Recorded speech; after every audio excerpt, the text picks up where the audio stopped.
Hello, everyone, and welcome to Horror Talk with myself and my ever lovely co host, Vineyardtrio. Tonight, we are talking about ghost stories, specifically personal supernatural ghost experiences that the two of us have had in our lives. And we also invite all of you to come and share your experiences as well. We have a form that you can use to submit your story. It is !story in chat. There is the form right there. And before we get into anything else, I would like to say congratulations to the Mechanical Whimsy. Ha, got it right this time, Trev. For being first once again. Let's see. Oinker Bob, welcome in. How are you? Daddy Has, first time chatter, welcome in. What's going on here? This is the horror based podcast talk show that both Jan and myself host every other Monday at 8 p.m. Eastern Time. Cypress the Witch, welcome to you as well. And Daddy Has, thank you for the follow and the subscription with your Prime sub. That is very much appreciated. Demi, welcome in to you as well, Alice, and you as well. So again, before we get started, both of us are going to talk just a little bit about ourselves and what we do. So my name is ShinyMikablu, as you guys probably already know. Every Sunday here on Twitch, I do what is called Indie Horror Game Night, where I play through one or two or maybe a couple more indie horror games, depending on how long they are. Mostly, I play them so that you guys don't have to. There's some good games, some bad games, and some games that just straight up don't work. But yeah, that is every Sunday at 8 p.m. Eastern Standard Time. Jan, what about you? I don't stream right now because my internet is shit. So I know a few of you have been trying to keep up with the fact that I have been telling you guys about my internet issues. Our ETA originally was supposed to be by the end of August, which then got to the beginning of September, which then got moved to the end of September, and now we don't have a ETA because the company we were going through was bought out, and even though we're grandfathered in, they won't do anything until fourth quarter starts of the year, which is roughly at the end of September, beginning of October, and that's when they'll start discussing when they're going to start digging in the development. So I don't know when I'm going to have better internet, so I don't know when I'm going to be streaming again, but when I do stream, you'll catch me doing art and food and games and legitimately variety. I am a variety streamer and I do a little bit of everything. I do want to say hello to Oinker Bob and Daddy Hayes and Cypress, Snowy, everybody. Oh my gosh, hi. But yeah, Yes. that's me. Right now I do nothing. Bad internet. That is the scariest ghost story there is in the modern day. Yes. Yes. Welcome in, everyone. So let's get started. So like I said, we are going to be talking about our personal ghost experiences. Jan, would you like to go first, or would you like me to go first? Yeah, sure, I'll go first. Go for it. Just in case my sister comes in, I'll let her do the one that we both experienced at the same time. That is, if she pops in and she wants to talk about it. If not, then I'll talk about it again later. The second one is one that me and my girlfriend in high school, we both experienced. We were coming back in her vehicle. She was driving, and she was taking me back to my house. And we were driving down the main highway, and our house was on the old highway. And it had a really when you turned on the road, it had a really sharp curve, and you could even see it from the main highway. As you come around the bend, you could see the road and the massive curve. Well, we came around the bend, and you could see the road that you're supposed to go down, and her and I both at the same time saw what looked like a large black dog start running across the street, and it stopped in the middle of the street, turned its head towards the car, and all you saw was red eyes. She slammed her brakes, took it all onto the shoulder and we were both like freaking out. And next thing I know, we're like looking at each other and we're like, did you see that? Yes, I saw that. Did you see it?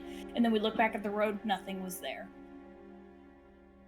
And we slowly just drove back, like got on the road, got on my road, and then the whole time we're like freaking out, and we never saw it again.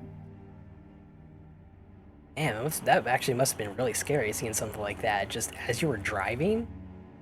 Yes. And Jeez. I mean, when I say a big dog, it literally was like the size of,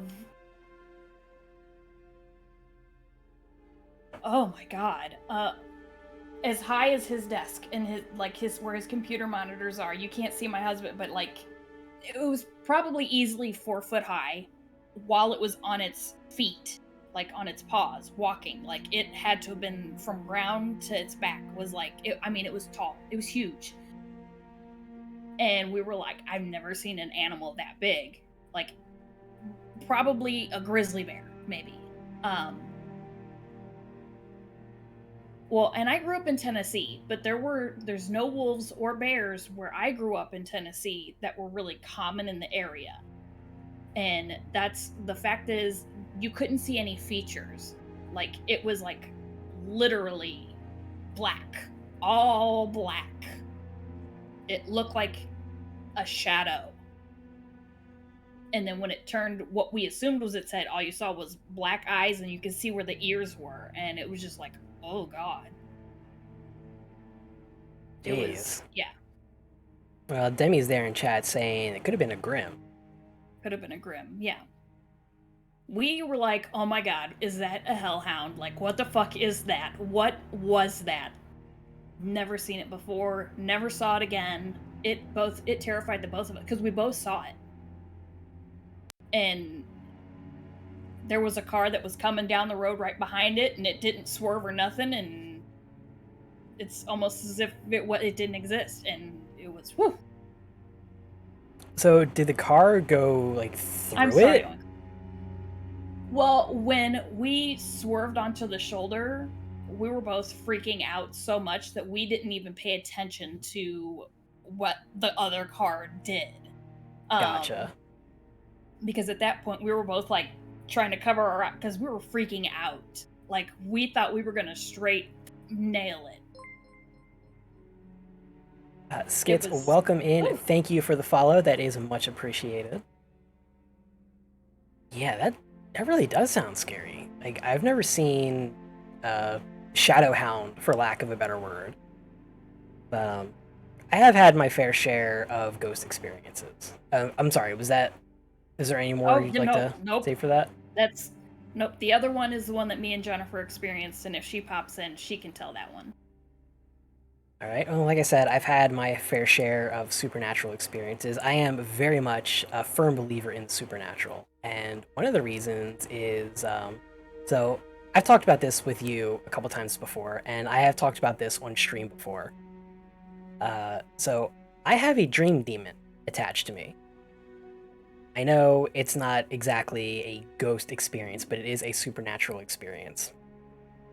So years and years and years ago, probably like 12, 13, 15 years at this point, I used to be able to lucid dream. And if you don't know what lucid dreaming is, it is when you are asleep and you are in a dream and you wake up in the dream, for lack of a better way to put it.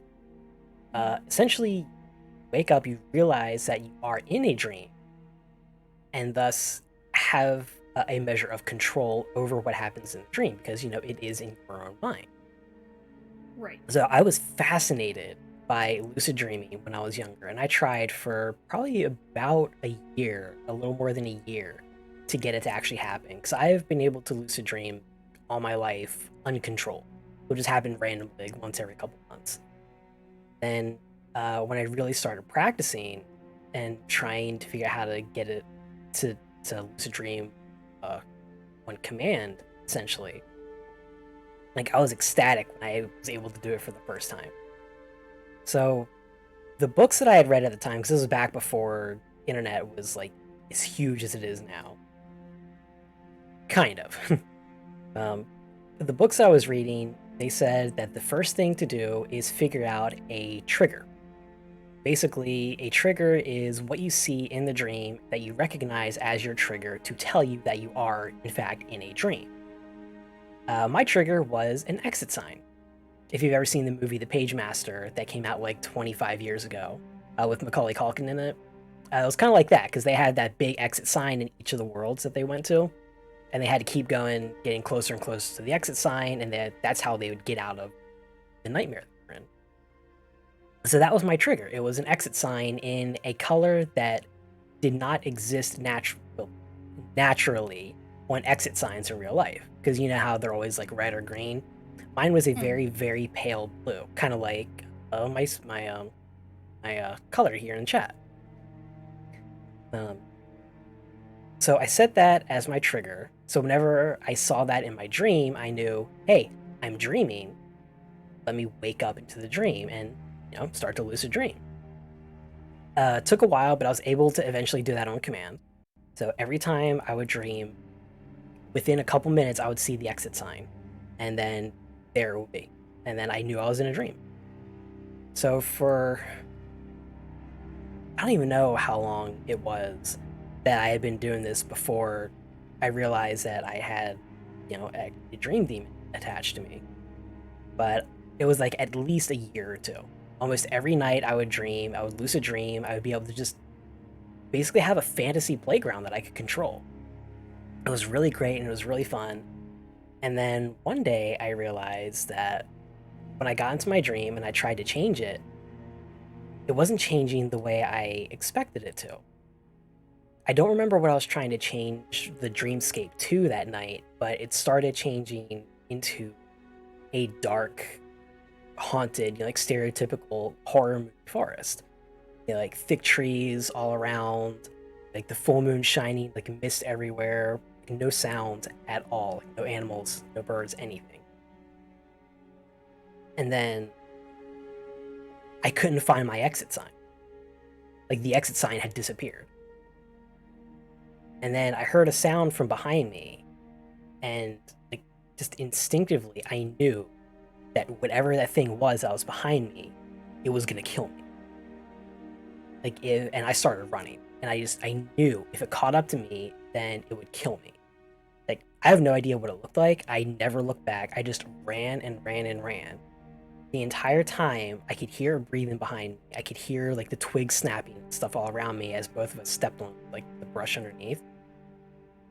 And I was scared. Like, I was real properly scared for my life, which I shouldn't have been because, dream. Things can't hurt you in a dream, right?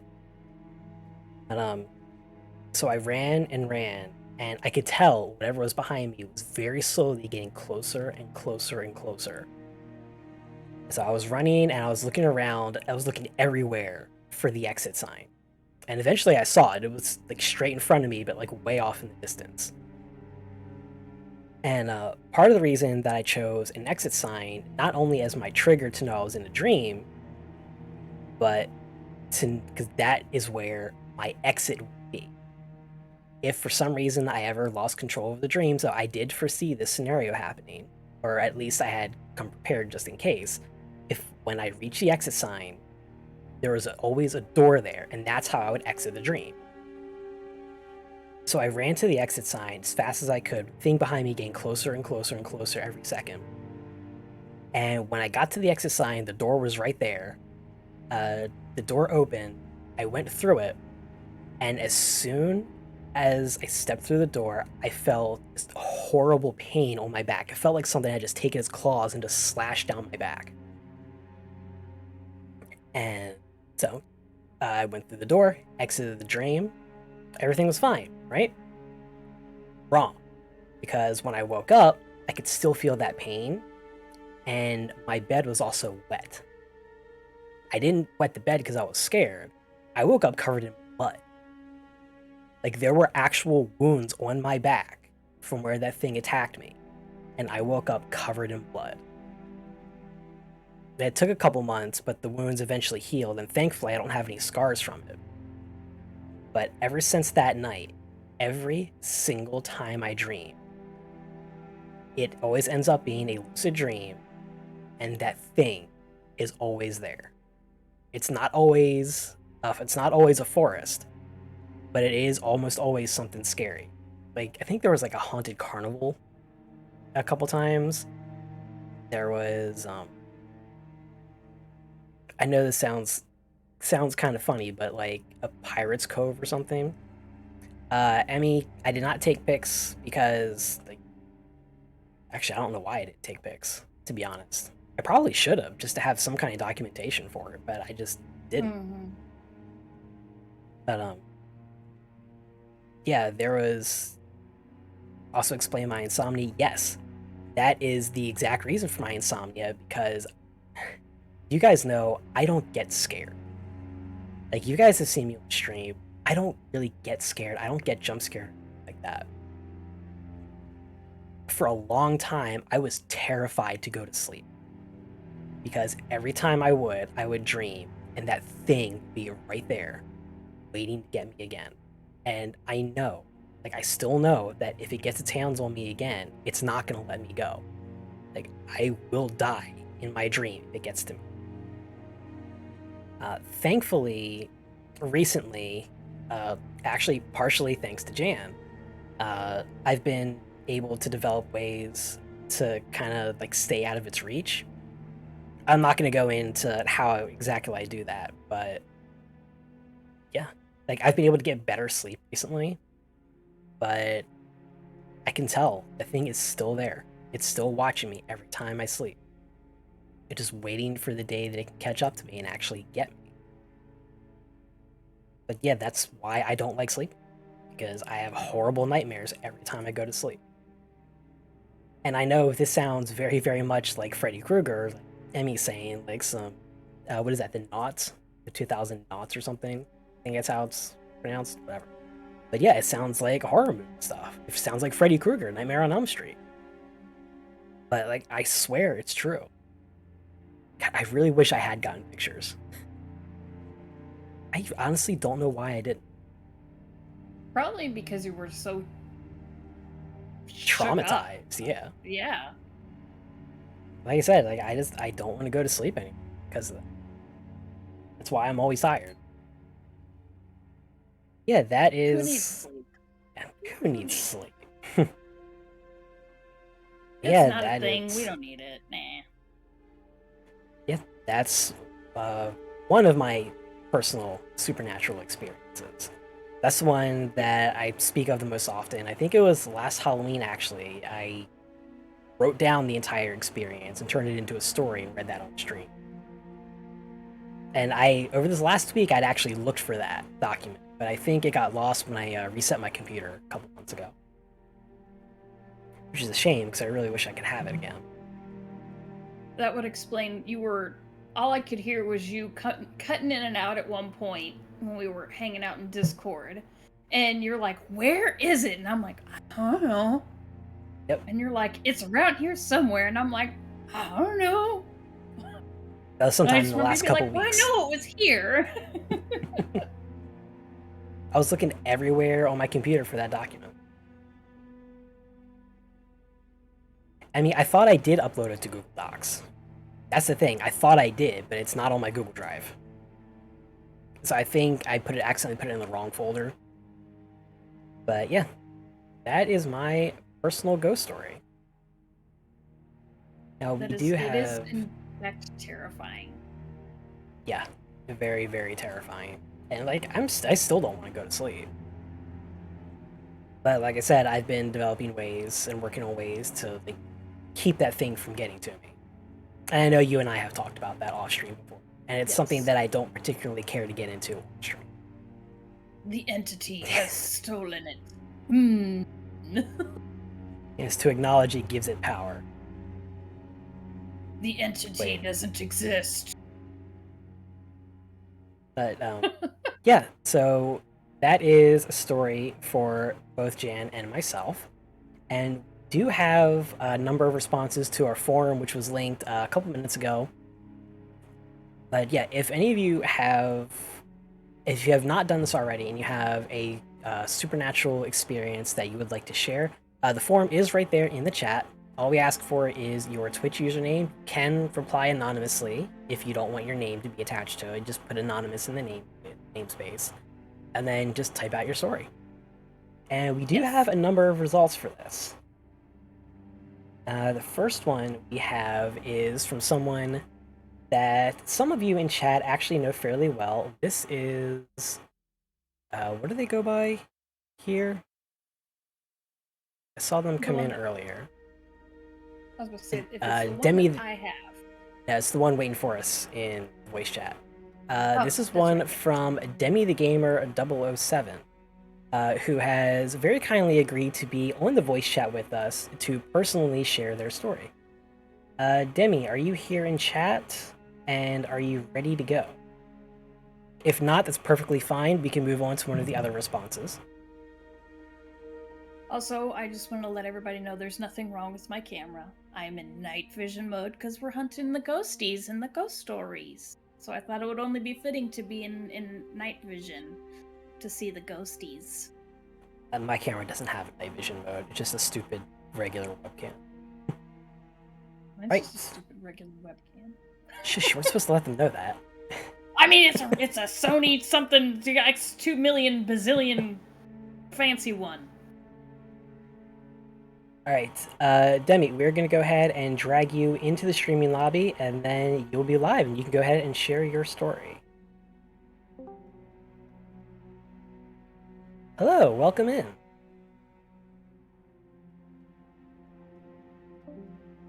Oh. Okay, bye. Okay. Try that again. It might be doing that issue where we were helping Jen with her karaoke, and it was struggling whenever you would move somebody. Could be, yeah.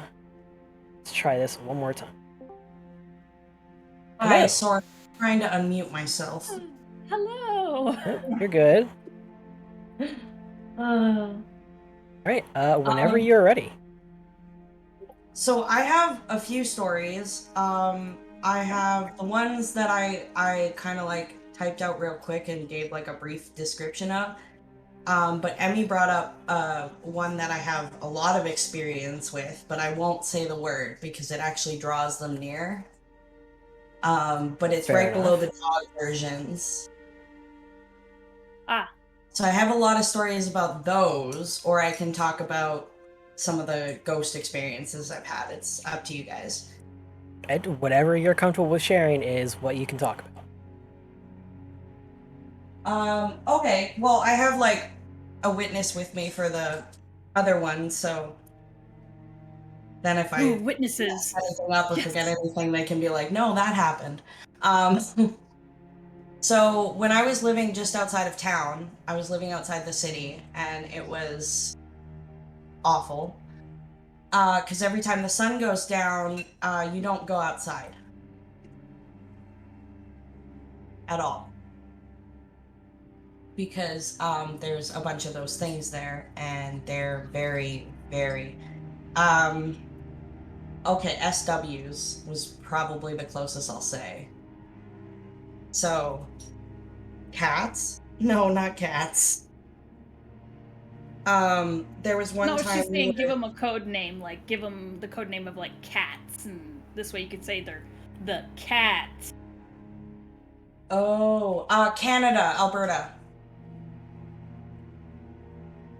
So, yeah, cats. I get it. Yeah, like cats. Yeah, so the cats are outside, and they're... We saw one sitting across the street and like in a bush, and we ran inside, and I'm a dumb person. I'm like, I'm gonna go check outside the window, make sure it's still out there. And we went to the window in the garage, and we looked outside, and it was crossing the street. Oh Lord.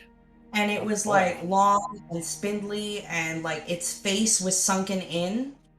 You know what I mean? Like, it didn't have eyes, it didn't have anything, it was just sunken in. Ooh. It was like a face that had just skin over it. You know what I mean? I'm sorry to say that I actually do know what you mean. Yeah, and then there was another time we were sleeping, And Toby wakes me up, my roommate, and he's like, dude, somebody just peered in our window. And I'm like, no way. Like, that's creepy. It's the middle of nowhere in a small town where everybody's really nice. At like 3:30 a.m. Doesn't make sense. So he begins describing it to me, and I'm like, oh my god, we saw another one. Oh no. And then there was one night I did a seance, and when I do seances, I get a little weak after because they are quite taxing. And the barrier that I had around the house, because obviously that's something you should do if there's things outside like cats, and it dropped for a little while, the physical one and the mental barrier. And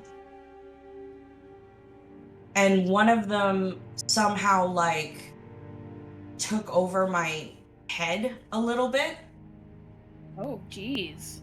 and freaked my roommate out. Like, I don't remember this. I don't remember anything from it. I just remember what Toby told me, and that was that I was very emotionless.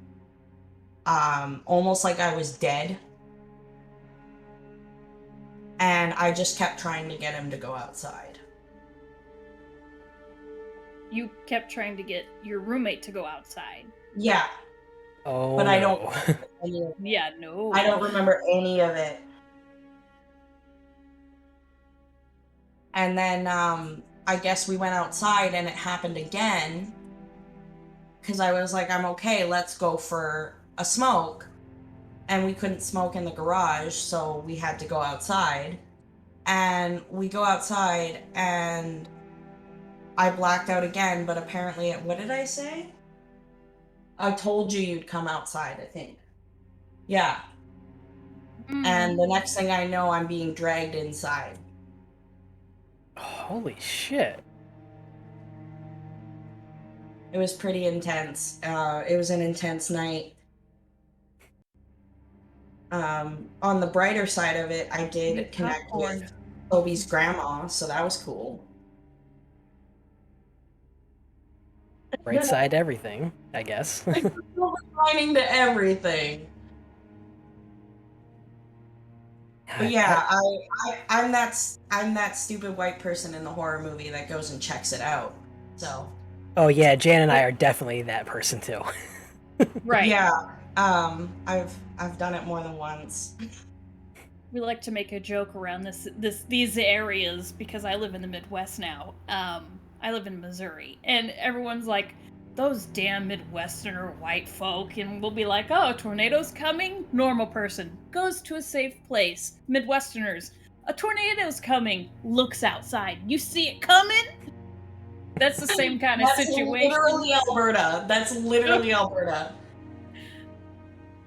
Yeah, that would be me with ghost events too. It'd be like, oh no, a ghost made something move. Normal person runs the fuck away. Me, Midwesterner. What? Go take a picture of it, get more money. I'm just saying off when he does stuff. I'm just like, no, I don't want anything to do with you. All right, well, thank you very much for sharing that story with us. Yeah, of Man, course. that is intense. While you're on the call, is there anything else you would like to share with us or share with the viewers? I have a cursed book. I'm sorry? Ooh. I do, and it showed up in my apartment out of nowhere, and my mom came over and she was like, oh, let's use ghost apps, let's talk to the ghost in your house because I feel something here. And I'm like, this is a terrible idea, but sure, whatever. So we started using these ghost apps, and they started to work. And in one of them, it was communicating with me, and it kept saying book, book, book, book, book, book, tree, book, tree. And so I go to this book because I'm like, okay, the only book it can be talking about is this old Reader's Digest best loved books for young readers. There's 4 stories in it: 20,000 Leagues Under the Sea, A Tree Grows in Brooklyn, Rabbit Hill, and Beau Jest. I don't know if that's how you actually say that, but whatever. So A Tree Grows in Brooklyn, if you go to A Tree Grows in Brooklyn, and then it told me to go to the second word. And the second word is my dead name. It's my old name, Nolan. Okay. Yeah. Sorry, my husband turned the light off on me. Yeah, It was the quite first random. word is Francie and the next word is Nolan, and it freaked me out. And it was trying to pretend to be my grandmother, but my grandmother died before I came out as a trans man. So she never would have known that I went by Nolan. She would have called me my actual dead name. So that's why I think it's a demon. It very well could be. Also, anyone who touches this book ends up experiencing things that aren't kosher. They're not great. Is it bad that I want to come go touch that book now? No, don't come touch the book. But if you're ever in Alberta, let me know. You're more than welcome to come over. I will hide the book. See, let me know when you're coming so I can not let you touch it. I thought about trashing it, but I'm worried that it will release whatever's inside, and it's already kind of attached to me, and I don't want to get it angry. Yeah, trashing the book would probably... It would probably just bring the book back to you, since it sounds like that's what it's using as its content. It looks pretty damaged. Like, I can put a picture in chat in Horror Talk later. But it looks pretty damaged already, like somebody tried to throw it out and it came back to my apartment. Yeah, absolutely. Yes, absolutely provide a picture if you are comfortable doing so. Yeah, absolutely. I'll send a picture and I'll show you guys the picture of the page it sent me to too. Awesome. Yeah. So yeah, everyone who is currently in my Discord server, be on the lookout for that. That will be in the Horror Talk channel. And if you are not already in my server, well, here is the link to it right there. Yeah, the thing is like the cover is damaged, but the inside is impeccable. That's interesting. If that makes any sense. Yeah. So that's the it makes sense. Take a couple pictures. Yeah, it's creepy. It's a creepy book. I'm the kind of person who would go to the Warren Family Museum specifically so that I could stare that doll in the eyes, even though they warn everyone not to do that. Oh my gosh, don't. Please don't. Are you talking about Annabelle or the Shadow Doll? Whichever one it was that they were talking about in the museum, where if you stare at it for too long, it's supposed to like be able to attach itself to you. I don't remember if that was Annabelle. So that was the Shadow Doll? Okay. Although, I will say this. If I ever do get a chance to go to the Warren Family Museum, Annabelle has all the respect. I would follow every rule for like interacting with Annabelle, because that one, Annabelle just straight up terrifies me. Yeah. That is fair. Annabelle is scary. The movie wasn't, but... Well, yeah. So, funny thing to bring up real quick, since we're talking about ghosts and Annabelle and the Warrens, they're doing a convention out in Mika's neck of the woods right before Halloween this year, and it's fairly cheap for tickets, but if you want to walk through some things where they have brought from the Warren Museum, like Annabelle is going to be on display, the real Annabelle. I think it's like, what was it, $89 or something like that? Not too terribly expensive. I don't think it was even that. I thought it was a lot cheaper than. Maybe it was, yeah, because I know it was like. Because remember they had like the 2 packages. 15?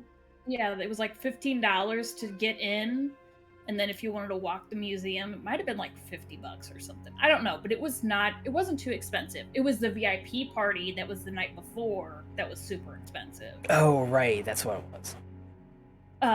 But yeah, if you get the tickets to walk the mini museum that they're gonna bring, they'll have the real Annabelle doll there. And me and Mika were like, oh fuck, I wish we had the money, and I wish I would have the extra money for gas, and I would legitimately go pick up Mika. Her and I would go to this convention, and we would do our best to try to live stream it and have everybody see everything, like full on, if they allowed it, that is. Right. This way everybody could do it with us. And I thought that would have been so awesome, but both of us just don't have the funds available right now. And that's a huge bummer. Yeah, unfortunately. But yeah. We'll get out there someday. Yeah, one day. One day we'll do it. Yep. All right, Demi, thank you so much for agreeing to join us on stream and personally sharing your personal supernatural experiences. And chat, those pictures are in the Horror Talk channel of the cursed book that Demi has if you would like to go see them. And yes, sorry if you can hear Lily in the background singing the song of her people. She thinks it's dinner time, but it's too early. But she's going to tell you it is. Yep. I mean, she's a cat. I will leave the call now. All right, again, thank you so much. Yep. And there they go. So we do have a number of other responses. Jan, would you like to read the next one?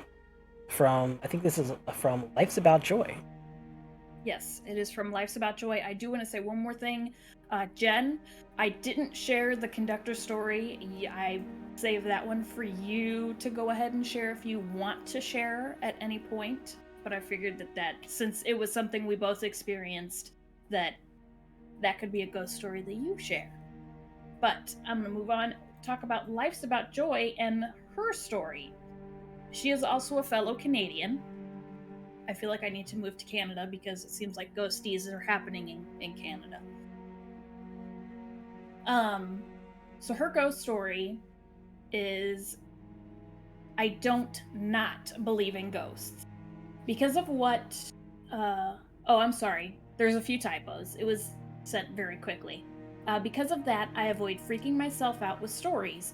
Our family talks to those that have left this mortal meat sack and have many stories. However, my eldest son was always seeing things that we couldn't explain, and we would try and encourage him to set healthy boundaries and trust his instincts.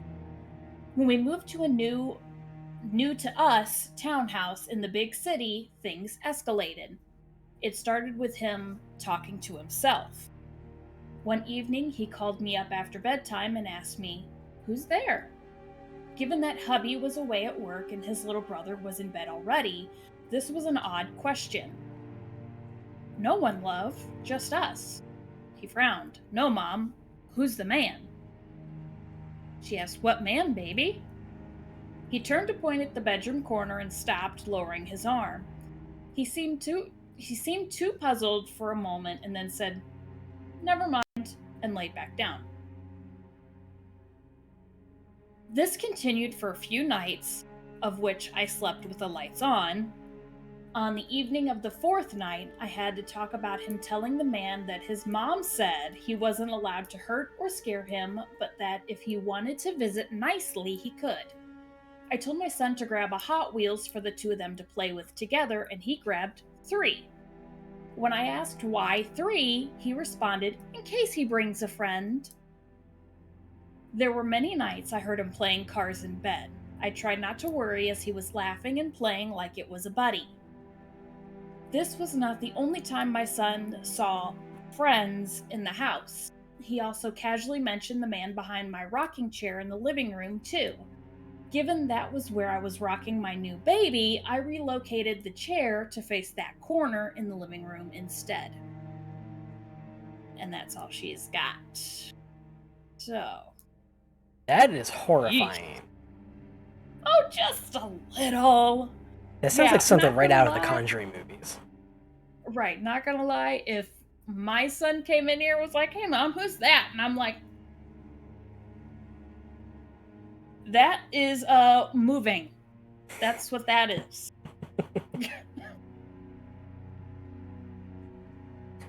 Why is there always a rocking chair, right? Because the creak of a rocking chair is one of the scariest sounds imaginable. Always.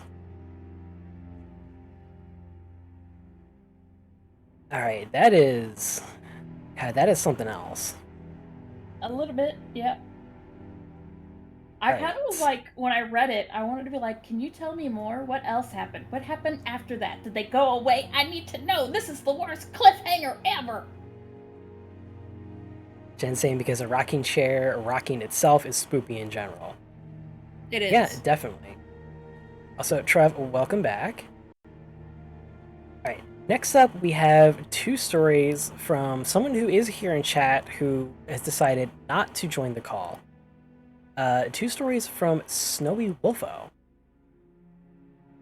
And the first one says, well, for starters, this won't be too detailed as both times were years ago when I was very young. But there were 2 and only 2 times that I had sleep paralysis. First time I was sleeping in my bed and woke up to hitting the floor of my room. I was in a straight out, arms to my side kind of pose, unable to move or anything. After a while of trying to move, I look up and for some reason saw one of my closet doors open and the light on while I still tried to move. I then looked over to the bedroom corner and just see a tall,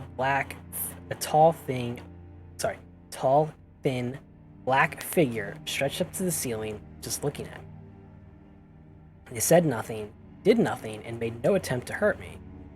Though for some reason you knew he was saying that everything would be alright. I don't remember anything after that, and then I woke up in my bed the next morning. So I've fortunately haven't had too much experience with sleep paralysis, at least personally, but this does sound like a lot of testimonies from people that I have heard who have talked about sleep paralysis. They're usually just like laying in their bed, unable to move, except like their eyes could keep moving, but everything else was just like frozen. And quite a few people report seeing shadowy figures, either at the foot of their bed or by their closet or on the other side of the room in a corner or something, like wherever they happen to be looking when they wake up, find that they can't move. I think even hovering above them or straddling over them. Yep. Yeah, very much so. And so don't worry about the typos. I am trying my best. We're used to typos from you. Don't worry. Right. We still love you. Alright. And next also one. from Jen, yes. And Skits. Skits' phone does its own thing. Typos everywhere. Psh. Right. So this is Snowy's second story that they've submitted. Alright, doing my second encounter with sleep paralysis now. Asleep again, but this time I was spending the night at my grandma's apartment. This time, not only did I wake up to not being able to move anything, but my whole body was numb from head to toe. But I was really calm this time as well. Like I did the last time, I tried to move my whole body and got nowhere, till for a few seconds I was able to move my head to the side, and then again I couldn't move or anything. And like last time, I again saw that same tall, thin man. This time he seemed to be sitting in a chair, even though there wasn't one there. Again, he said nothing and did nothing, and I got the same feeling, that he was assuring me that I'd be the same. Another difference is, during this time, like how you get when you shine a really bright light in your eyes, little black squigglies started appearing in my vision. I lost consciousness for a bit and woke up again, and then went to use the restroom as if nothing even happened, and then I remembered the sleep paralysis. Then I was just like, I need to go back to sleep, and haven't had sleep paralysis since. So that one is interesting, because in general, I've read that the best way to like break yourself out of sleep paralysis is to, move. And as soon as you move, the spell breaks and you're basically free and the paralysis is over. I've never heard of anyone being able to move for a second or two and then being frozen again. That one's really interesting. Right. I think when I read the stories, that the fact that it was waking, moving for a second or two or however long, and then being frozen again, that was interesting for me.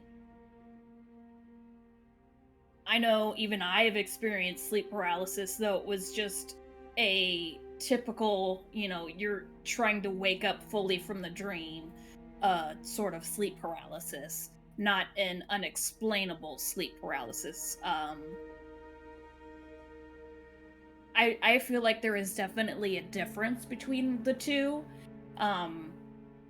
because I feel like when you do the sleep paralysis when you're in the middle of waking, usually you're not really freaked out. You just feel like you can't move, like you're still trying to come back into your body, from the dreaming world into the living world, as I put it. Like, you're not scared, you're not freaked out, you don't see anything because your eyes are stuck closed, so it's different. Whereas the sleep paralysis from other means, we'll say, you can open your eyes, you can look around, but you can't speak, you can't move. Like, it's a different type of paralysis. Right. And Snowy adding something right there to the second story. I just remember this, but the second time, they felt like there was a pressure put on their chest the whole time. Yeah. Which definitely sounds like something was there holding them down to the bed. They managed to break Right. free, break out of its grip for a second or two, and then it like reasserted that grip. Could have been, for sure. Yep. So one thing I do want to mention, when you were talking about like the difference between just coming out of a dream and not being able to move and actually like full-blown sleep paralysis, that is usually one of the explanations for when someone has sleep paralysis, is that they were dreaming, they woke up, and their body is still in that in-between stage, and they just haven't like fully woken up, so they can't control their body yet. Right. Which makes sense, because we've all had that happen to us before. But the interesting thing about full-blown sleep paralysis is that one of the things that is a regular feature of sleep paralysis is specifically seeing shadowy figures somewhere in the room. Right. Almost. And that's why I said, like, the other version, you can't even open your eyes. Like, you're literally in that void, so to speak. And it only feels longer because, like, when you dream, you'll have a full-blown dream within a 15-second time span. So that coming, waking, or whatever is 100% that 15-second time span. It's a quick time span, but to you it feels a lot longer. But you can't look, you can't see, you can't speak, whatever. But you don't feel the pressure, you don't see shadow figures. Like, that's the big difference. Yep. And that's why I feel like the coming out of a dream thing is not a good explanation for sleep paralysis, because dreams are completely random. No one has the same dream as anyone else. People rarely have the same dream twice, exactly the same dream. I mean, yes, recurring dreams are a thing, and I have had a recurring dream ever since I was a kid, but there's always slight variations to it. The fact that so many people, because I think it's something like 80% of accounts of sleep paralysis feature shadowy figures somewhere in the room. Yep. Always relatively humanoid shape. That is too exact of a detail for so many people to get the exact same detail. Just, I really, really don't think that it's just people coming out of a dream. I think it's some form of dream demon or sleep demon. Yep. I agree. 100%. Maybe not necessarily a demon, but some kind of creature. Right. Some sort of supernatural being, we'll say. So speaking of shadowy figures, there is another paranormal experience that I would like to share. It only happened once, and it was years and years ago. Wow, your face just got really bright. Can I make this dark? Why is this so bright? What did you Let do? me. I pulled the thing up and it just made my face just so bright. I pulled the Google form up. I didn't realize it was so bright. My bad. Sorry, guys. We went into the sun for a moment in night vision. Right. Well, like I was saying, there is another paranormal experience that I would like to share. This happened years ago. It was when, so the way my room used to be set up, like my windows are against that wall over there. Like you can't really see my hand against that wall over there, and my bed is right underneath my windows right now. When I was younger, my bed used to be in the corner, opposite my window. So like I would have to just like if I'm laying in bed, all I have to do is just like look down and put my head up, and I would see my windows right there, plain as day. So one night I woke up, and this was not sleep paralysis, but one night I woke up, and there was a shadowy figure outside my window. It was just staring in my window. I could see kind of about what you guys can see on stream. Like I could see the head, the shoulders, and down about halfway down its chest. No knees and toes? No knees and toes. Sorry. But yeah, this one, I know a lot of the shadowy figures that people see have like red eyes, but this one was weird because it had super ultra white eyes, like pure white, like the whitest white I've ever seen. And they were big too. Like they were probably about like this big, taking up almost completely taking up the head. And it was just sitting there outside my window. Now I'm on the second floor of my window, or on my house, and The second floor of your window. but there is our front awning over our porch is right there. So someone could get up there and stand on the awning or on part of the roof and look into my window. The only thing is, this figure was upside down. It looked like they were hanging from the roof above my window and Like hanging Spider-Man. over, kind of like Spider-Man, yeah, and looking into my window, which could be possible, except that there's probably about like a 4.5 to 5 foot gap between the top of my window and where our roof comes down. So someone for me to be able to see as much of the person as I did, they would have to be like 7 feet tall in order to be able to hang off like that, at least. Right. Could be possible. I've seen people who are that tall. But, like I said, they were a very shadowy figure. Like, the lines, like, they didn't have a defined outline. It just was, like, blurry. And, like, their eyes were just, like, the purest white I've ever seen. And it almost looked like they were glowing from the inside. This was not human. I don't know what it was, but it was not human. And it scared me. Like, it scared me because, you know, there's a figure outside my window in the middle of the night staring at me as I'm sleeping. But if the colors were reversed, I would have said it was a tree spirit from like Princess Mononoke. But the colors were backwards. They're white with black eyes. Right. And like I had never seen that movie before then. I actually, fun fact, I've only recently first seen Princess Mononoke like 3 or 4 months ago. First time I'd ever seen. Right. And this was like 20 years ago I saw this figure. You're telling your age. I'll be 35. Your age is telling my age. I'll be 35 in a week. I don't care if anyone knows my age. Look, I'm older than you, okay? Not by much. Now you're telling your age. Nope, I'm 18. No one believes that for a goddamn second. Anyways. Yeah, so like I was scared in that there was something staring at me in my window. But I was also like weirdly calm about it too. It's like I woke up, I saw it, I was like, the thing's not there to hurt me. It's just like checking in on me. And then like as soon as I had that thought, like I blinked and it was gone. Like, it was just gone and I've never seen it again.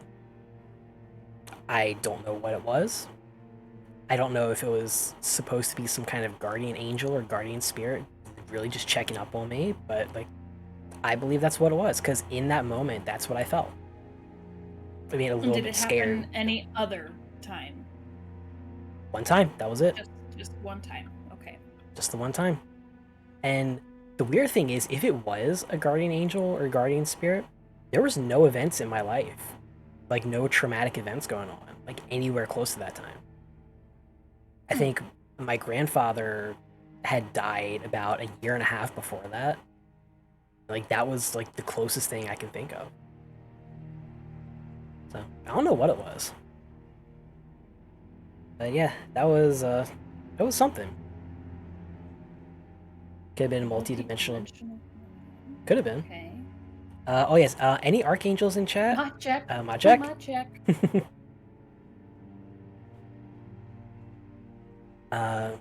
So we do have some more submitted stories. Not Yes. friendly then. I don't know. Like, it was not hostile. That's all I can say. And it was there for a couple minutes and then it was gone. Like, that's all I can say about it. Yes, we do have some more submitted posts. Would you like to read the next one? Since I just shared my story. Will. And I do believe I this will. is someone from your community who It has come into my certainly is. community, who I believe Yeah. they said they're not going to be here tonight, unfortunately. No. She actually had surgery for carpal tunnel today. She is home. She is safe. Everything's good as good can be. Of course, after surgery, as good as it can get, rather. But she is home. She is safe. Everything went well. It is Faye of the Forest, but we call her Cedar.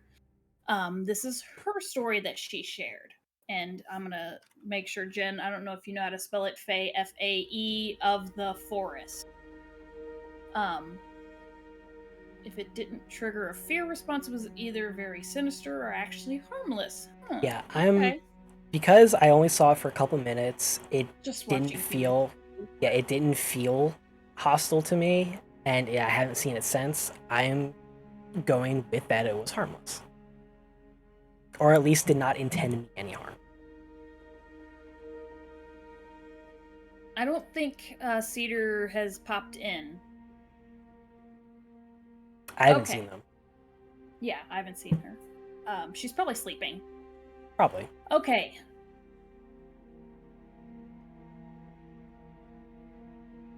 Sorry, I'm just checking chat. Okay, yeah. All right, this is her story. This is what she was sent over to us. She says, when I was a teenager, I had the first of several experiences with spirit writing / automatic writing, or in my case, drawing. The cast: 4 15 to 16-year-old girls. The setting: a summer sleepover at a very rural house with equal parts hippie and redneck vibes. We were telling ghost stories, talking about witchy stuff, eating way too much ice cream and junk food, the usual for sleepovers in the 90s. I can't remember if The Craft had come out yet, but we were definitely the target audience for that movie. But at some point she checked out of the proceedings. I vaguely remember candlelight and the other girls talking. I do remember somebody saying, "Don't touch her." Next thing I clearly remember was staring at a drawing of a young man that I'd drawn. And my friends told me I was silently crying the entire time.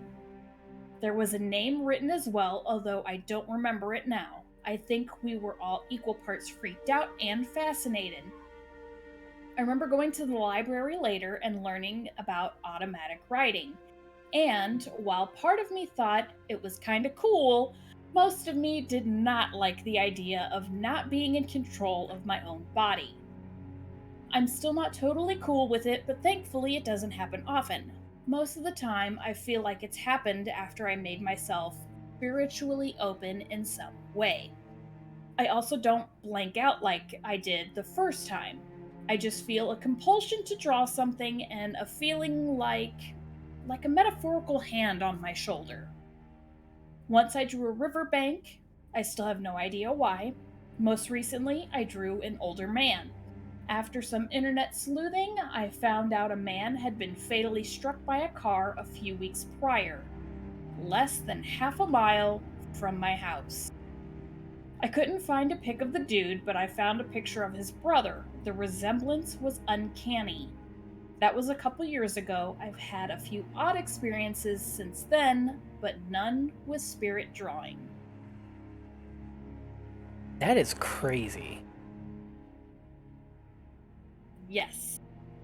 And when she did the drawing of the old man, I was actually on the call with her when that happened. I think Skits might have been as well. I don't know if you remember that. I think we were doing something and she suddenly seemed just zoned in, and suddenly she was like, she showed us this picture of this gentleman, and she's like, do you guys know this person? And then we were like, no. And I think it was the next week, she's like, you remember that picture I drew? We're like, yeah.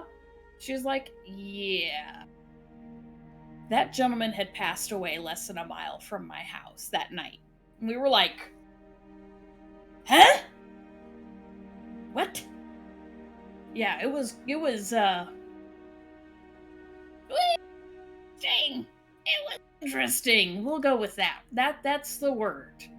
Yeah, she zinged out for like 5 minutes. She was gone. Like, she just zoned out. Man, I've never had any kind of experience with psychic writing or psychic drawing or anything like that. That's gotta be weird to go through. So you just blank out, all of a suddenly you feel your hand doing something and there's something on paper that you don't remember doing. Right. Yeah. And I will say, when she was zoned out for the few minutes it was happening, we were carrying on our conversation. We just figured she was, really just focused on whatever it was she was doing, or her husband, Fandros, was, keeping her busy or so. I don't know. Yeah, and we were talking about spirits, and I'm sure that's kind of what brought it on, because we were kind of talking about ghost stories and spirits and things of the supernatural as well. And she literally just was like, uh-huh, uh-huh. And we were like, okay, all right, I don't know what's going on, but me and Skits just kept on carrying on conversation, And then she just sat up and she's like, oh, hey, guys! Well, like Demi said earlier when they were on the call, like there is like a phenomena where like if there's a spirit or something nearby, like saying its name or talking about it can invite it in to some degree. It kind of sounds like that's what happened.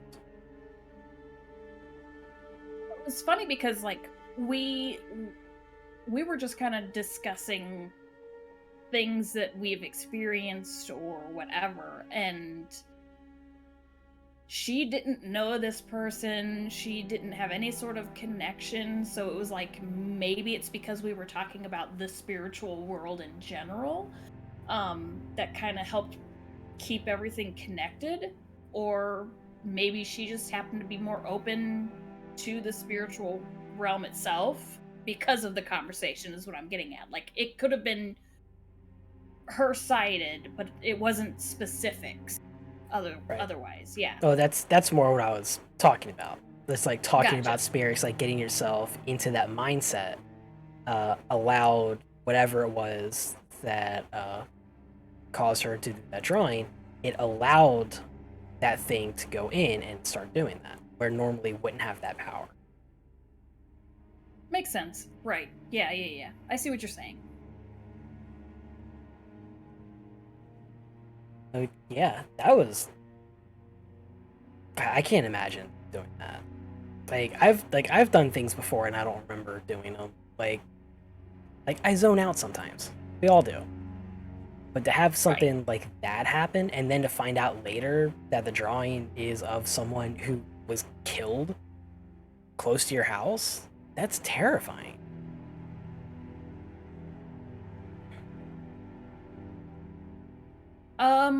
Hope my friend is okay. Yes.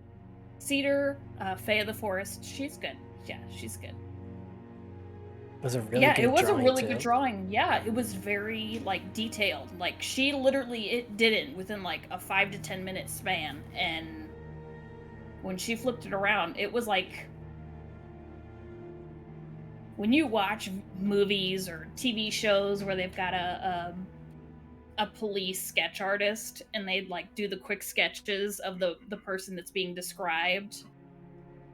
That's kind of what it was like.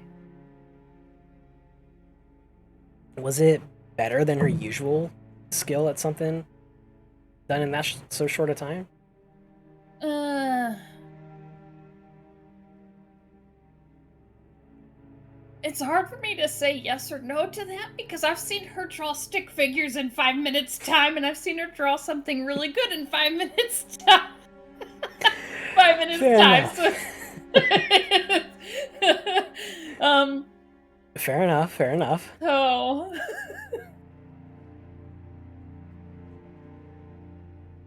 she did a lot of my fun sketches for when we did our book readings for the erotic novels, and a lot of them were stick figures, but with very detailed other parts of the body. So, Gotcha. yes, Gotcha. All right. yeah, she was surprised because it wasn't within a few minutes, but yes. All right. Gotcha. All right. Moving on. The next one we have is from Skits right here in chat, actually. From the Skitty. All right. That one is okay. That one is from Skits. I couldn't see the name for a second, but just confirm. Yes. All right. And Skits says, I have a few, but the scariest I would say is I had a friend 25 years ago that I used to work with, and she said she would see spirits and was clairvoyant. I let it go since it's her business and not mine. As the friendship grew, we went to happy hour and drove to her aunt's house as she needed to feed the animals that were there alone since her aunt went to Mexico. Walk in, well, I stumbled in really because happy hour. She sobered up to drive, sorry. So we walk in to a dark house and immediately the hair on the back of my neck and spine tingled and I started to get dizzy.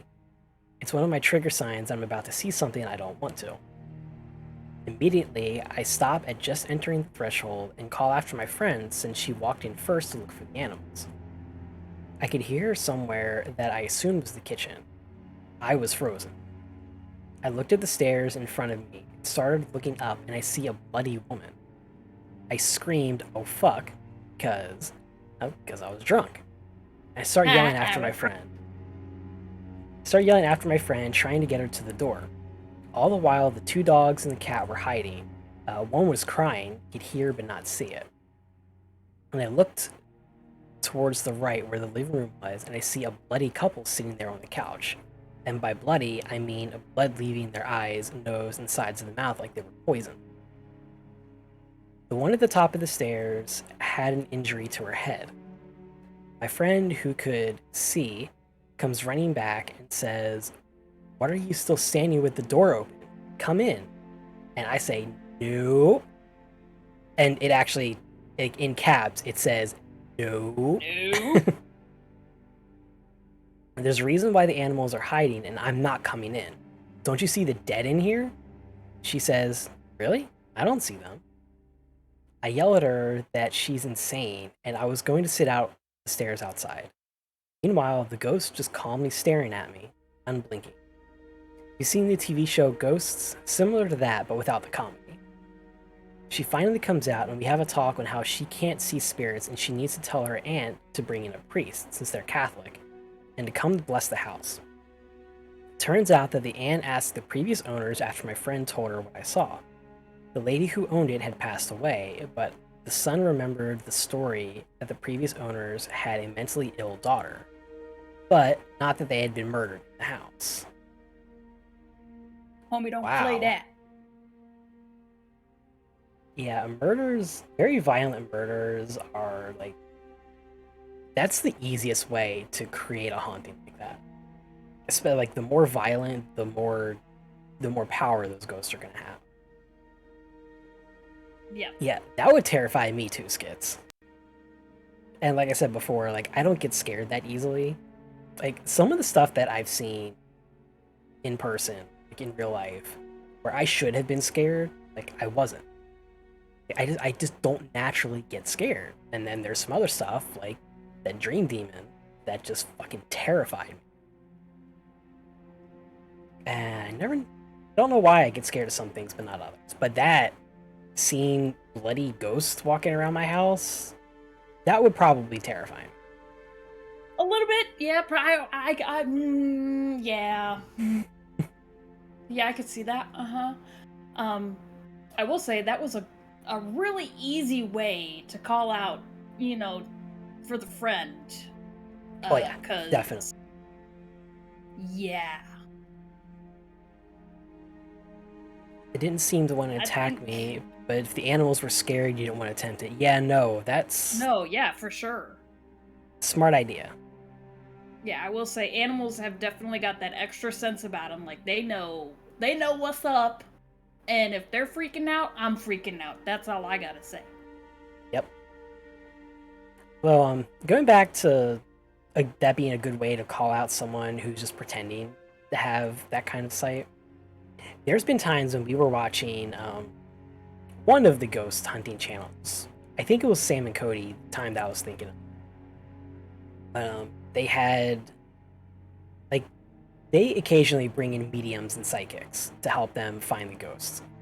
And there's some of them where, like, you can't tell if they can actually see or if they're, like, lying or just pretending. But there are times when they brought on multiple unrelated mediums and psychics. Like the two had never seen each other before, and they will both confirm that there is something, like, standing or hiding or whatever in a doorway or a room, same spot, and that they can see the same thing. So yeah, good way to call someone out. And then if two people confirm, two unrelated people confirm it, is like, yeah, there's something fucking there. Most of them are just for show. Yeah. Most of them are for show, but there are a couple that we've seen, because we watch a lot of, like, ghost hunter stuff on YouTube.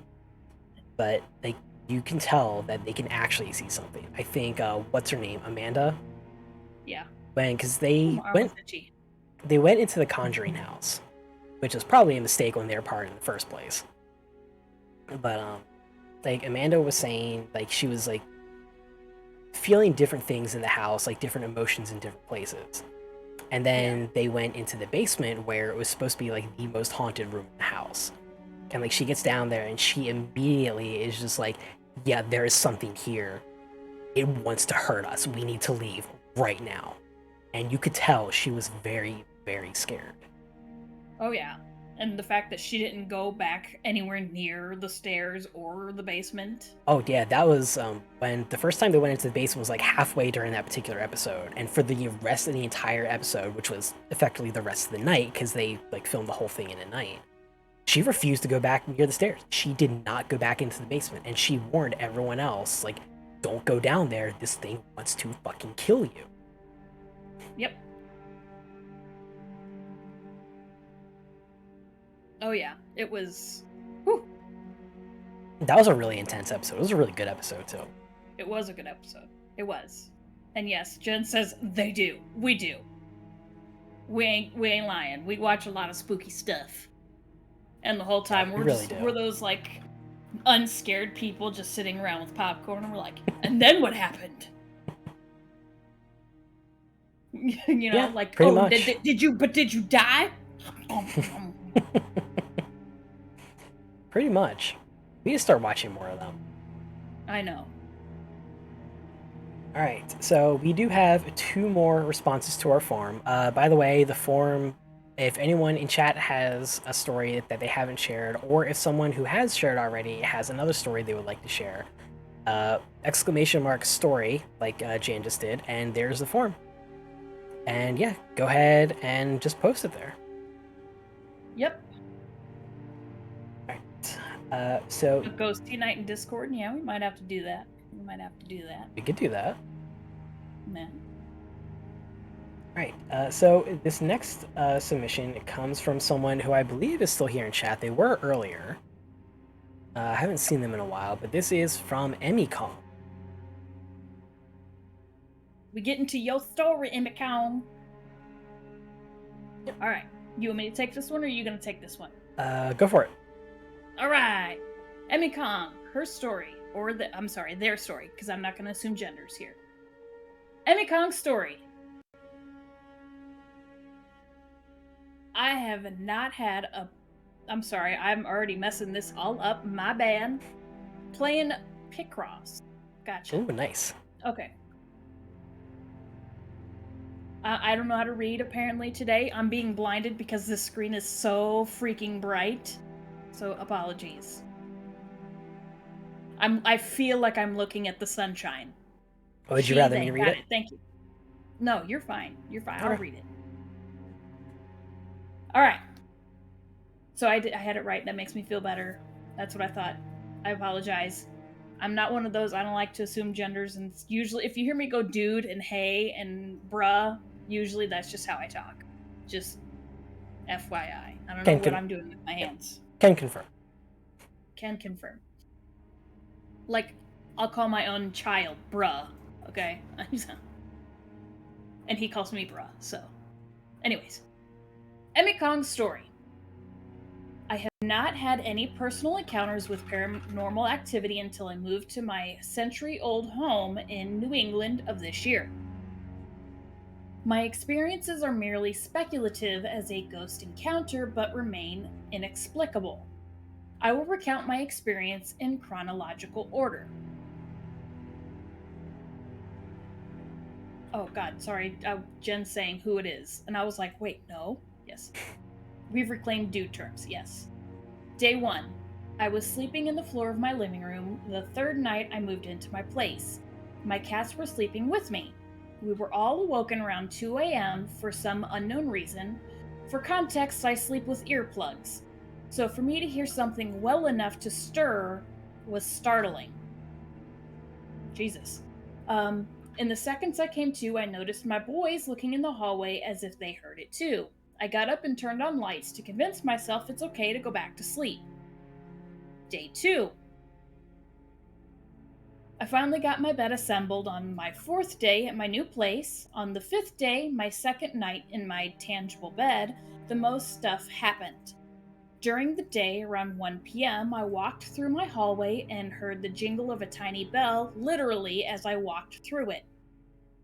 As if it were a pet collar or a child's toy. For context, my cats don't wear collars. Fast forward to the night, I awaken again around 2 a.m., this time to the sound of knocking or steps above the door to my room. That is currently cracked open, showing my kitchen with a nightlight installed. For context, I'm on the 1st floor, so it's not out of the realm of possibility someone walked upstairs, triggering the following events, but it sounded like my actual ceiling, not through the space in the floor between the units. Simultaneously, upon waking up, hearing this, I saw my door push closed a few inches and, again, looked at my cats and their heads darted toward the doorway, confirming they noticed it too. This freaked me out, so I got up and did my light turning and went to the bathroom. When I was seated on the toilet, my cat Fontaine, I hope I said that right, walked up through the hallway, and I heard the same jingle bell again as he walked, as if it were triggered by walking in a certain place. When I returned to bed, I heard the talk of a cowbell about 10 minutes apart. Ever since that night, I sleep with that door closed. Day 3, the following day, Day 6, my shower curtain fell while I was in the shower. Unprovoked and just straight down, not cocked to the side as if it just slipped out of place. No thank you. So that ghosty wanted to see you naked. After these events, I walked around my house speaking out loud, introducing myself and reassuring the spirits that I'll take care of this place. I have no idea if any of this was paranormal or if I was speaking out loud for no reason, but I was sufficiently spooked. Since these events, the only suspicious activity is that I'll feel rhythmic tapping on the floor near my feet or the back corners of my desk while I'm streaming. Recall I'm on the first floor and my basement is 10 feet tall with no one down there doing laundry or similar at 9 p.m. at night. I don't know, I'm a believer of ghosts and paranormal activity, and I'm currently convinced these events are ghostly in nature. I am inclined to agree with that last statement, Yes. especially with the shower curtain, because when a shower curtain falls, like, it's usually just like one Yeah. end. To have it just fall just like straight down and still be like flat Yeah, horizontal. I think the only time I've had a shower curtain fall was when I was living in my own apartment, and it's because I didn't have it tight enough, and it literally was like on the one side until it all fell. Like, it literally was a slow descend, stuttering. It wasn't a just straight down. Right. That's no thank you. Tapping is a few times a week. You know, it could be something trying to get your attention. Is it And tapping in threes? that's actually a very good question. But what was it? You said after these events you walked around your house speaking out loud, assuring the spirits you take care of this place. You don't know if you're speaking out loud for no reason. I I don't think it was for no reason. I think, like, based on what you've written there, it sounds like there's something in your house. Mm-hmm. Start calling it out when streaming, feel it. Okay. Okay. Okay. Well, I will say also, where you said on day 2, where the door started to close and even the cats acknowledged it, yeah, no. I can say having a cat as well, like, I can sit here and, like, we'll have the windows open during nice days and it'll slowly push the door closed. The cat won't even be phased by it. For a cat to notice that, yeah, no. That's not. there's Oh, I'm not gonna say that's wind or a draft or anything like that, because a cat won't give a shit if it's a draft. yeah, there is something there if an animal acknowledges it like that. And ceiling cat is noticed creeps you out, Jen.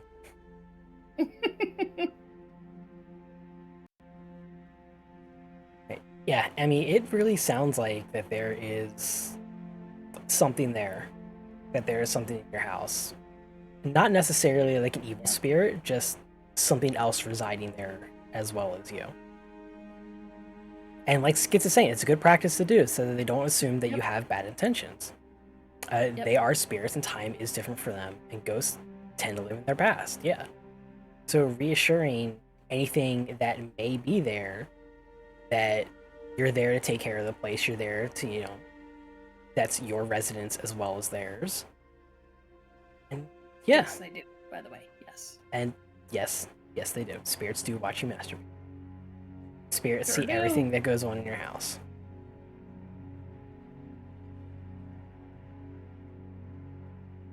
Right. Ooh, this is Yeah, a nice longin'. this is one.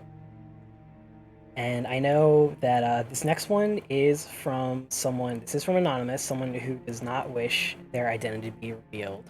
I do know who it's from because I was talking to them at the time that they submitted it. But they do not want their name to be revealed. So I'm going to go ahead and read this one. This is a very real story that happened to me earlier this year, and I will firmly believe for the rest of my life that evil spirits wanted to kill me and my partner. We had both been experiencing nightmares for months now. Mine were especially off-putting because I never have them. In the evening of this experience, I had a nightmare. I've had a very tense relationship with my older sister for years now. She's been violent towards me in various ways. I dreamed of telling my sister she would kill me and my husband if there were no consequences. And in response, she grabbed me by the throat and pushed me down to the ground. My back hit a rock and I was immediately paralyzed. She then murdered me just as she'd wanted to for years. When I woke up, my husband told me that I had been whimpering and crying in my sleep. He'd been having his own unsettling and painful nightmares, but knowing this was abnormal for me, he had suspicions. The night before this, I had woken to the feeling of some evil coming for me. I woke at the exact time my husband did and saw a dark, shadowy figure on the wall praying on me. It had come from my husband in his sleep, and once he woke, it was coming for me next. After the nightmare I just had, I could no longer deny something was horribly wrong or that it would go away on its own. We immediately turned on the lights and were in agreement that there was no way we were going back to sleep. I could still feel the energy of this thing. It was like multiple evil spirits or demons had a job to hurt us, and each one was trying its hand at it. I knew something with malice in its heart was causing us pain. It was toying with our existing fears. We were already on edge. We had been getting irritated for some time now, starting fights and getting angry at each other for seemingly no reason. Only when we were out of the house, it felt like we were more loving and relaxed.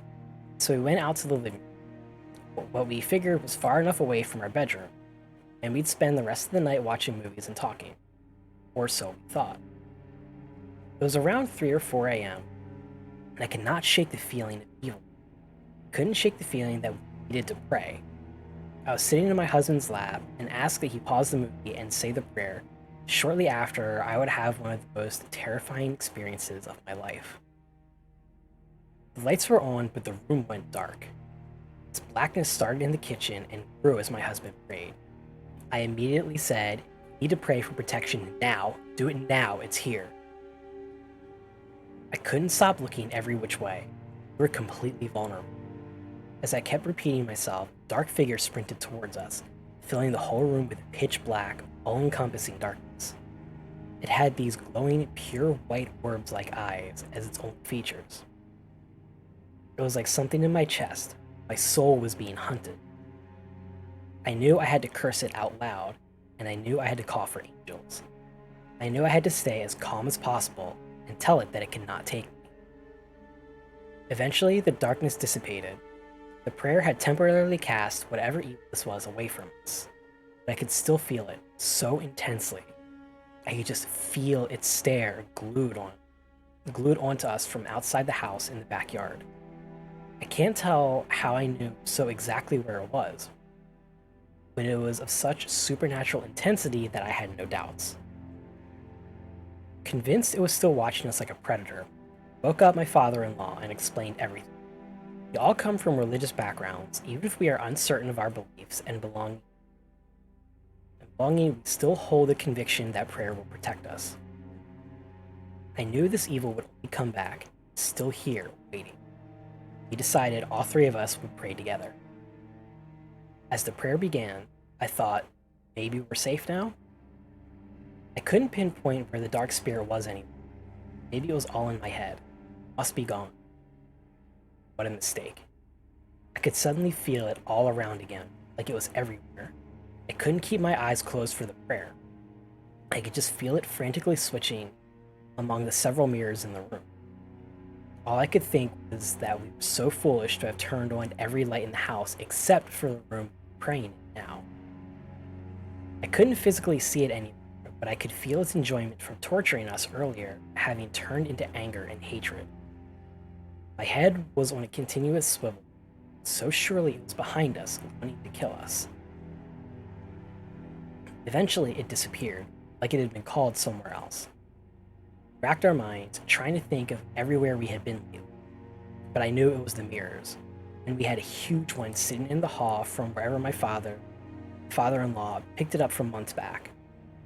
We turned it around to face the wall that night. Ever since, we haven't encountered that same evil again, and we've stopped having nightmares entirely.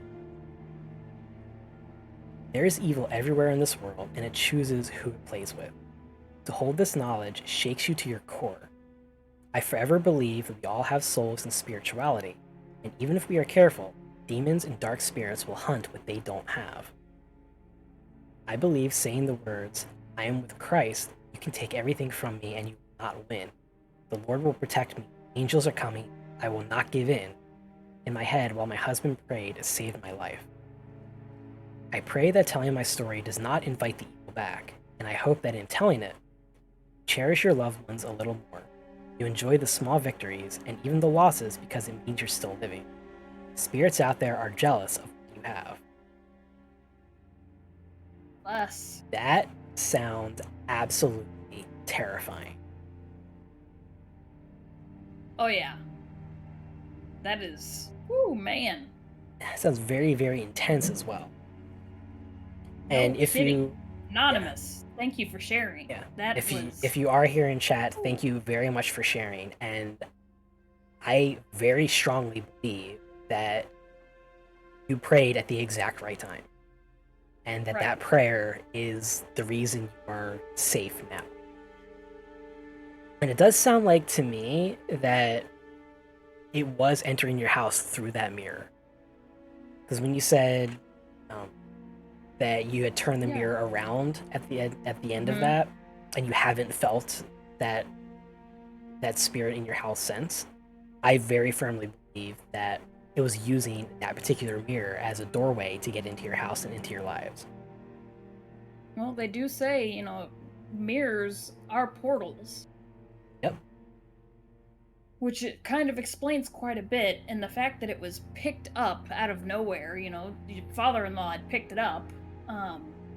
It could have been something that had used that previously as a portal, you know, and it was trapped within it, or something of that nature. Who knows? But all I know is for me, I have questions of: do you still have it? If you do, is it still turned around? What happened to the mirror? But I want to know, so I can have it. No, I'm just kidding. I don't want that. I don't want I am happy knowing that you guys have stopped having the nightmares. You guys haven't experienced anything evil since you've turned it around. That's oh god, I'm getting face fucked by a ghost. Anyways, that's a little bit of an in joke we have. Yes, sorry. Anyways, yeah, I just thank you for sharing. That is absolutely terrifying. I really hope that it hasn't happened since then. You haven't had any kind of experiences anywhere near that. Like, that is intense beyond all belief. That's to go from not only dreams to reality is terrifying to begin with. So, shoo. Yep, absolutely. And like I said, I know the person who submitted this. They are not the kind of person who would make something like this up. Oh god, no. Yeah, I would hope not. Like, that is no, thank you. Yeah.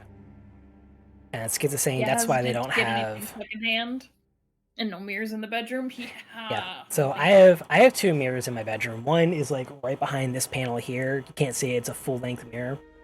I keep my jacket over it, at least over like the top half of it, because I don't have anything that can hide the whole thing. And I have a little hand mirror that is right here sitting on my bed.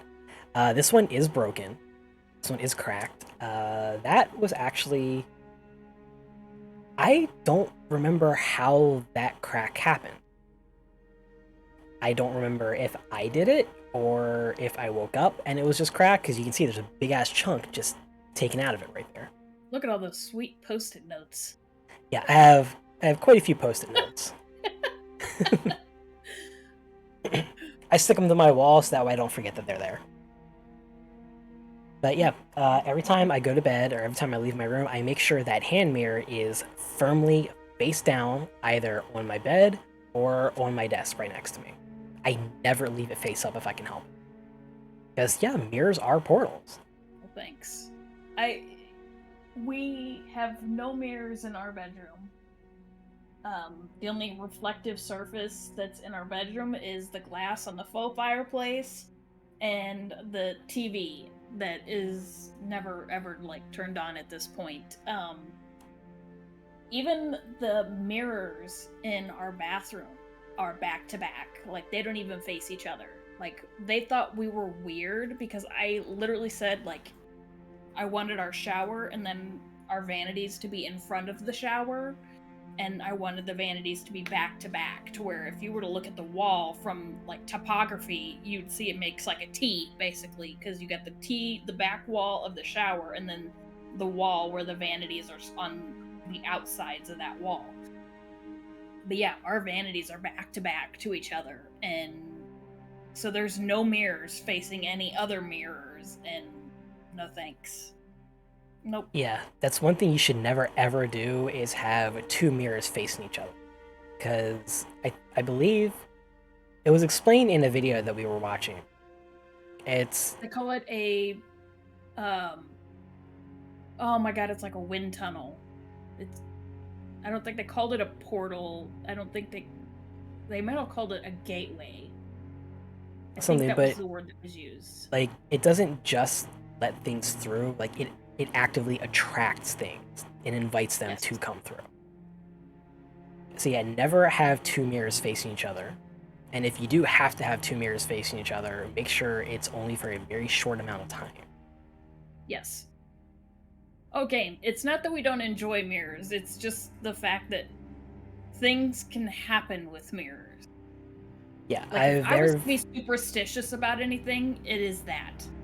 Like, having a black cat cross my path don't bother me. The number 13 don't bother me. Walking under a ladder don't bother me.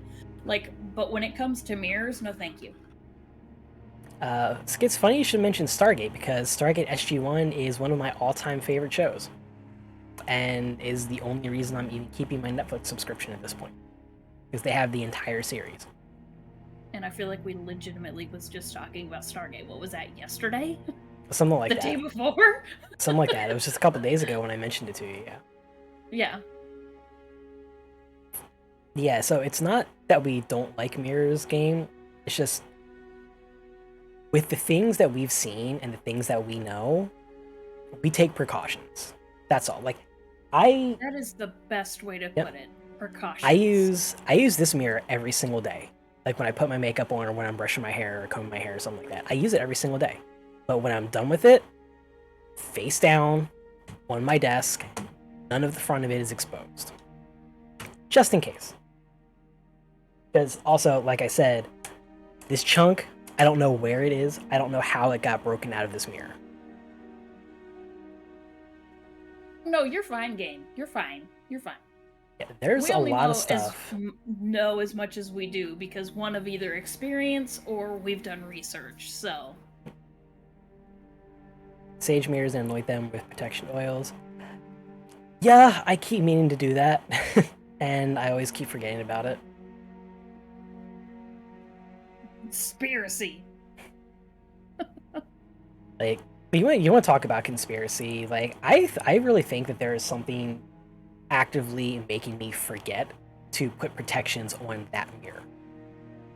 Because there are times when I've been looking in the mirror and I've seen things behind me, and I turn around and there's nothing there.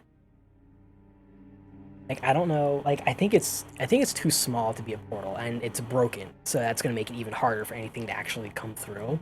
But I think there is something using that as, like, a window on occasion.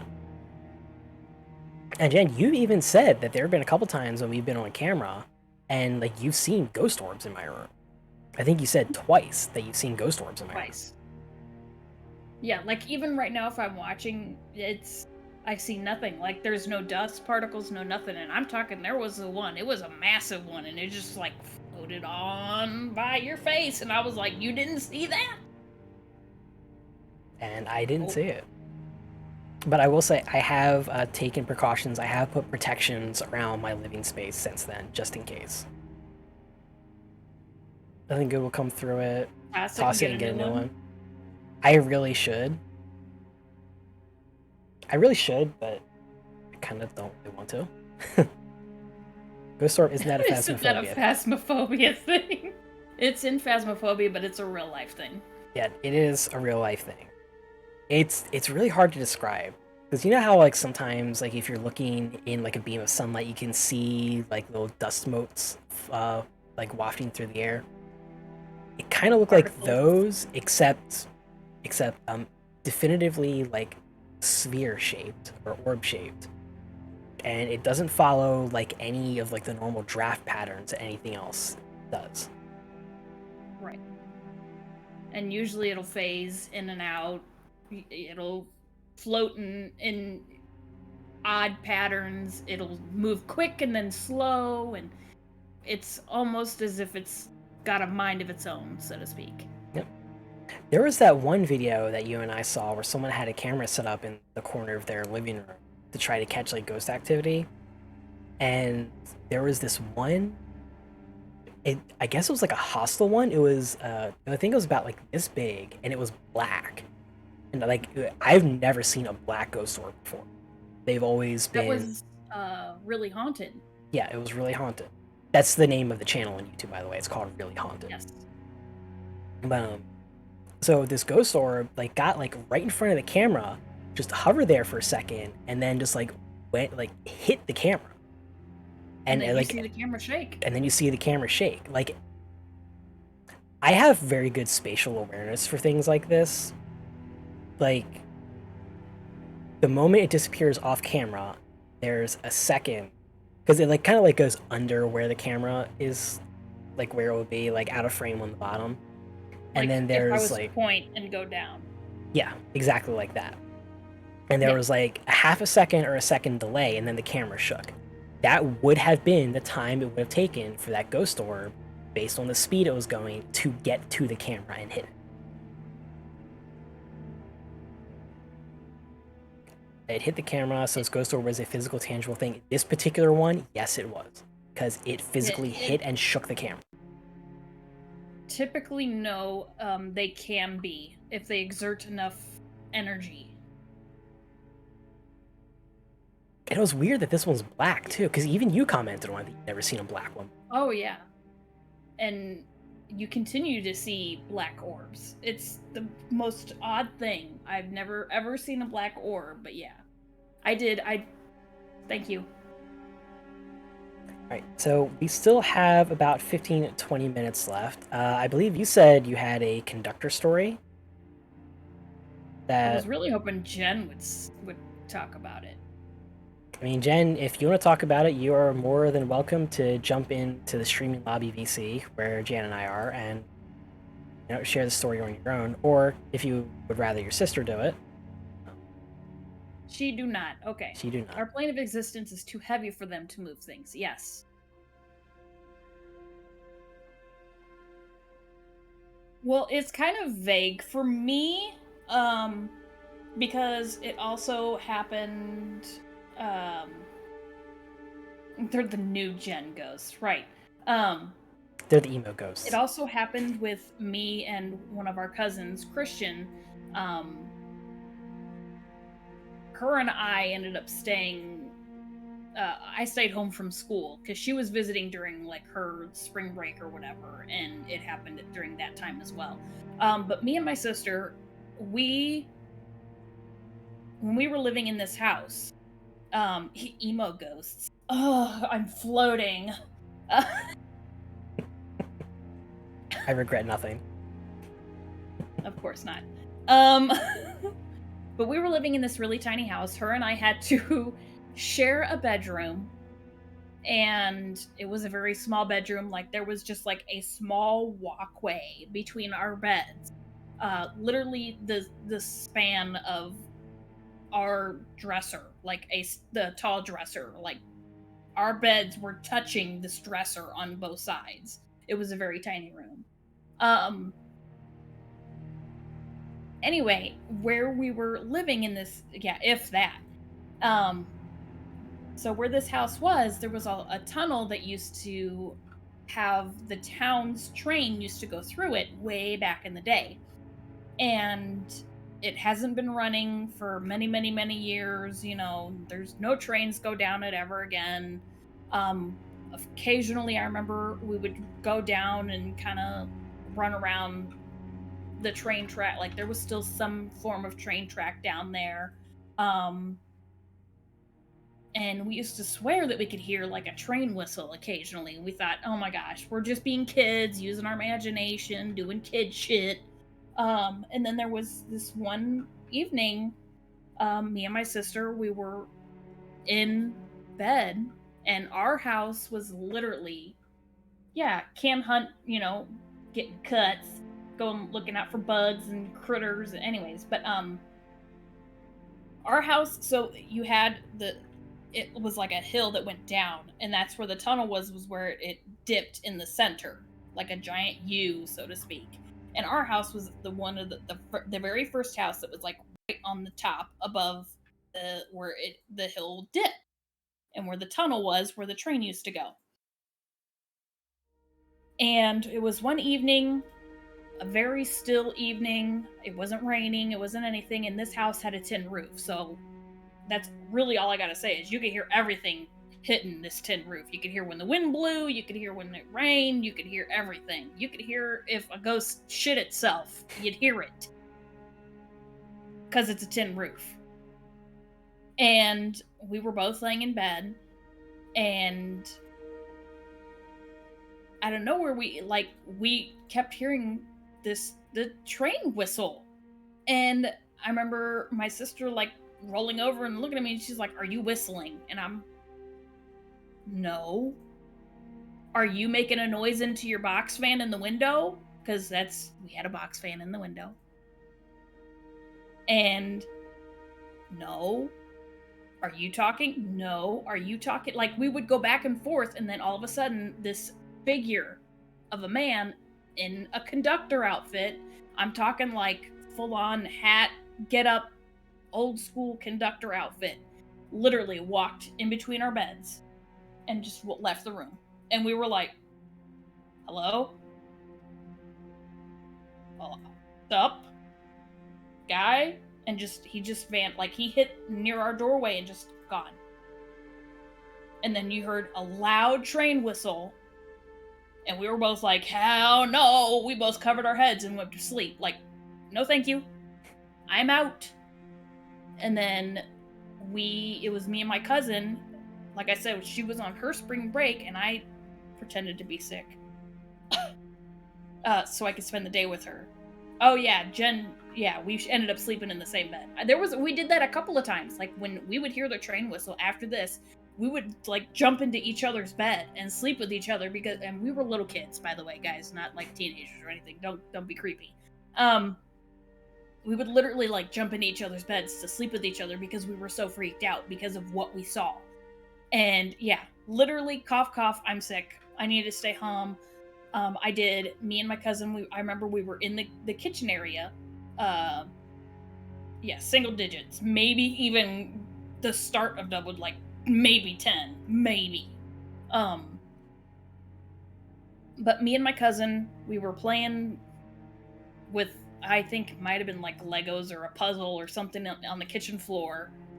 And we had heard the train whistle again. And I, at this point, was so used to it that I kind of was like, yeah, whatever. I'm just not going to listen. I'm not going to acknowledge it because this was my cousin. It's different because with me and my sister, we were like, "Hey, did you hear it?" "Yeah, cool." But with it being our cousin who lived in Indiana, who was visiting, I didn't want to say anything.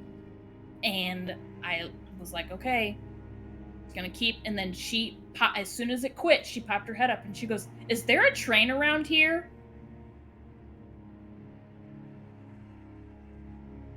No, not anymore. There hasn't been one for a few hundred years. And yeah, she said that she could hear it, and I had to tell her that, we've heard it too. And we were both like, "Oh, okay, cool." It stopped. We went back to loose fist, Mika, loose fist. Shut up. Sorry. Anyways. Any trains in chat, my check. But yeah, so she heard it. I heard it. We acted like it was no big deal and kept playing. And then all of a sudden we could hear people yelling. And we stepped outside. and it sounded like it was a busy train station, like people talking, yelling, and then we heard the train blow again. And we both Wow. ran inside, and then we were like, hell no. We ran in, turned the TV on, and we were like, go Gadget! We want to watch Inspector Gadget! And we did. We sat there and we watched Inspector Gadget for the rest of the afternoon. Because we were like, we need something, no thank you. Go Gadget Ghost Distraction. Yeah, go Gadget Ghost Distraction. Get the fuck out of here, train. Choo choo. We had the hype train come through, and we were like, no thank you. So I have a question. You said that Yes. you heard the train whistle a couple times after the conductor had passed through Yes. your room. Was it always at the same time? I don't know. I don't remember specifically. Because Okay. we would hear it occasionally during the day, if we were home. But usually it was at night. I don't know if it was later in the evening or what, because we didn't really have a clock in our room. Because it was very small. We were not well off enough to really have much of anything, because our parents were saving up for buying our house at Gotcha. that time. So we were literally renting the tiniest piece of shit that was cheap that we could have. So, to put it in the best phrase, like it was not a good place to be. As far as looks, it didn't look pretty, but it was a roof, and it provided us with shelter, and it was cheap enough for our parents to have be able to pay for while they saved money at the same time. So Everything you needed, but not everything you wanted. exactly, it did its job. Did it do it well? No, but it did its job. Yeah, just like me. Yeah, me too. But yeah, well, thank you very much for sharing that. Welcome. Like, having a ghostly train conductor just like walk through my room at night, that sounds utterly terrifying. Especially because, Yeah, it you know, wasn't. just It wasn't fun. Sure wasn't fun. at least that was the only Especially as time a it small happened, child. right? From what I remember, because it was the one that, if it had happened any other time, I think it was one of those, like, I thought I was seeing things. But it was the fact that both me and Jen saw it at the same time. We both watched him walk. Like, if I looked at her, her head was moving in the same direction. Like, we both saw and heard the exact same thing at the exact same time. Like, it was not one of those, like, oh my god, I just saw something. You're crazy situation. Like, we both saw, like, a head turn. It was like, yeah. Yeah. Wow. So Well, if it happened any other time, I think it was one of those, I'm just gonna let it go situations. Like, I'm probably just Right. seeing something. so I'm wondering if you had stayed out there when you heard like the people, but it sounded like a busy train station. I wonder if you would have eventually started to see it. Like, I wonder if that was like the first sign of it manifesting. And I then don't because know, you but went I back in, know- it couldn't fully manifest. I will say I do know that when that happened, a storm was about to happen. Like, it was really dark. It was very overcast. Like, a storm was coming. And a part of it was we thought maybe it was the wind because, like I said, we had a tin roof, and we thought, I mean, for a long time we were even told, like, we tried to bring it up to our parents, and they even said, no, what you're hearing is the wind going through the house from the tin roof, like it's whistling. And That we might were explain like, a whistle, but that's not going to explain both of you seeing a very specific figure, it sounds like. You said it was dressed Well, up the like a fact that- conductor. yeah, and then the other time, like I said, we both heard the whistle, and it was a still night. Like, the only wind was literally from the box fan in the window. Well, again, thank you so much for sharing. And thank you, everyone who's in here in chat hanging out with us, and for everyone who submitted their stories. It Yes. is about time for this episode of Horror Talk to be over. So before we go, again, I am ShinyMikablu. I am here every Sunday at 8 p.m. Eastern with Indie Horror Night, where I play a number of indie horror games. Some good, some bad, some just jank, some that just straight up don't work. And Yeah, horror Parents talk, right? parents capping. And horror talk is every other Monday, so we will be back in 2 weeks. I believe that is the 30th, 29th or 30th? 29th, my mistake. It is the 29th at 8 p.m. Eastern. And yeah, I am ShinyMikablu, and this is my very lovely co-host, Vineyardtrio. Anything you want to say before we go? I do want to. So, no, I'll let you say that we're not just going to end stream tonight. Oh, that's right. I need to make sure that a specific person is are. online tonight. They are online? That's what Jen was messaging me about. They are online and they are going. Perfect. So we are going to be doing a very, tonight. very special raid tonight. Gonna raid for once on our horror talk night because it goes with our spooky ghost story theme. It does. So, previously, Jen, I think it was Jen, here in chat, had the wonderful good fortune of being raided by someone known as Detune, who is currently, right now, live doing a ghost hunt in an old haunted prison. So we are going to be raiding them tonight. So we talked about us doing their horror talk, and they talked about how they were going to be doing their paranormal investigation, and we were like, we're going to stop in. Yep.